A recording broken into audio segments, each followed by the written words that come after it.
TWG-Z broadcast. I am Jose Sanchez and this is my co-host Juan Rodriguez. Thanks, Jose.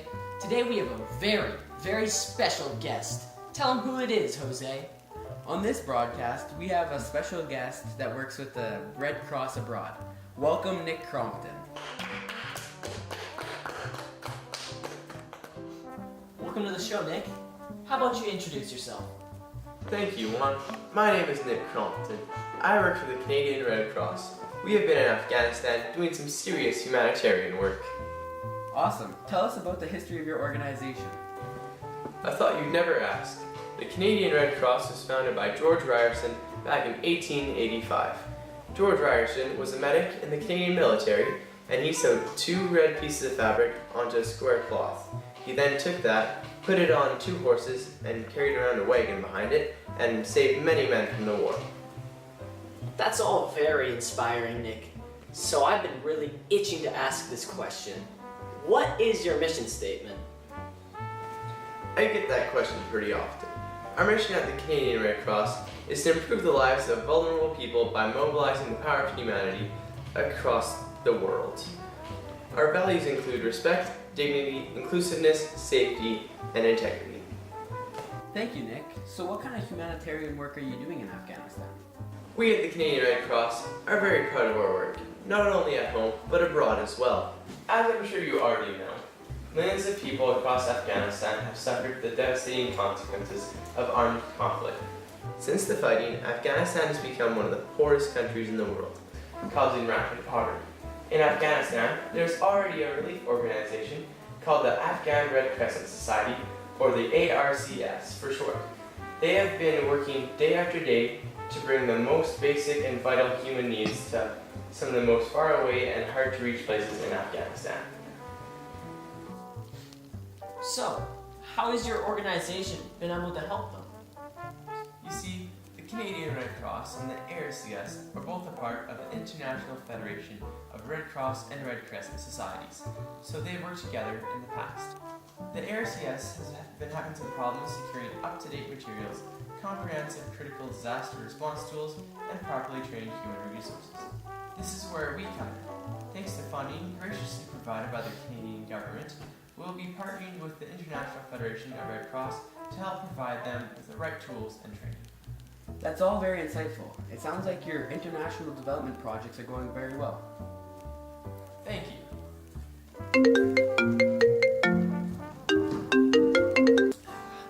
Hello? What's that? Really? You'll go on the show? That's positively amazing. What's going on, Juan? Who's on the phone? Sounds juicy. Come on, man. Who is it? Everyone, we have an unexpected guest from the Canadian Red Cross, broadcasting all the way from Pakistan. Welcome to the show, Tanye East. Thanks for having me on your show in such a short notice, Juan. No problem, Tanye. Whoa, another team member? Live from Pakistan? Amazing! I might have some questions of my own. Hi, I'm Jose Sanchez. This is my co-host Juan Rodriguez, and this is our special guest today, Nik Crompton. Oh yes, Juan told me all about what you guys are doing over the phone. You're doing an interview, correct? I hope to be answering a couple questions. Let's start with this. Just how bad are the conditions in Pakistan? Living conditions in Pakistan have fallen drastically over the years. Poverty has increased by 30%. Political uncertainty, conflict, and poverty have ruined the country and affected millions of people. 40% of the citizens of Pakistan are impoverished.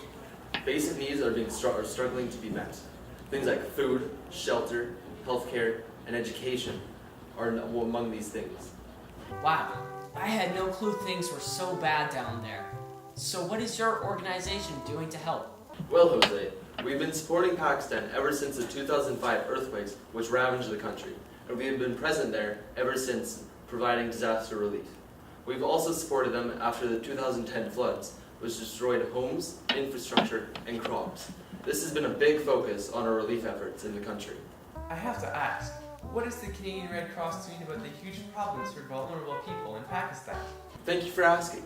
We at the Canadian Red Cross have been focusing on improving knowledge and practices to do with maternal, child, and newborn health. We are supporting improved access to health services to vulnerable groups of people.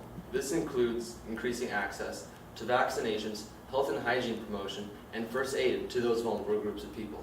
So are you still supporting less at-risk communities? Yes, we are. Some communities are able to respond appropriately during a disaster, so we do what we can in other ways to help them.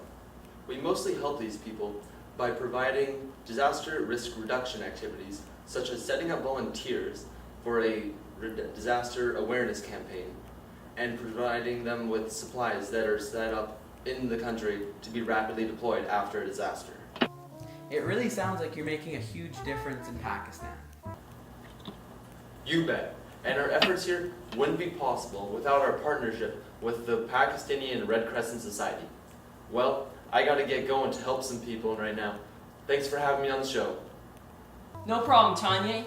Thank you for being on the show. Wow, that was really inspiring. That's right, Nick. Well, I just got a call from our producer, and apparently there's going to be yet another surprise call.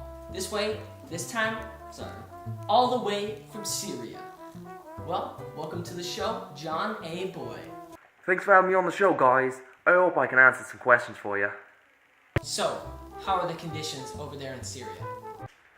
At the moment, there are more than 2.5 million people in Syria being affected from the conflict in the country. However, roughly 450,000 people have actually fled Syria to neighboring countries. So what is the Red Cross doing in Syria?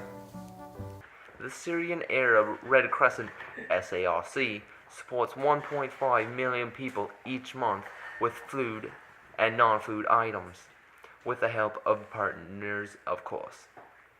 Staff and volunteers, and with the Red Cross and Red Crescent societies, have gone through a vast amount of risk, and some have even lost their lives in the line of duty. It is essential that medical personnel, medical facilities, and ambulances must not be harmed while carrying out duties in Syria for the Red Cross. It is quintessential that the volunteers of the SARC are able to safely provide healthcare. The Red Cross and Red Crescent emblems must be respected by all sides. Thanks for being on the show, John A. Boiy. Thanks for having me on the show, lads. Have a nice night. Well, that's all the time we have for you tonight, Nick. Thanks for being on the show. It was really no problem. I just want to spread the message of the Canadian Red Cross. Well, before you leave, do you want to say anything to the viewers at home? Sure. If any of you want to donate, just go to our website, www.redcross.ca, and click the donate button. Thank you. Thanks for having me on. Thank you. It's so crucial for people to be helping out the less fortunate. That's right, Jose. Tune in next time on our podcast when we will be talking with brand new members of UNICEF about their new project over in Syria. Well, see you later.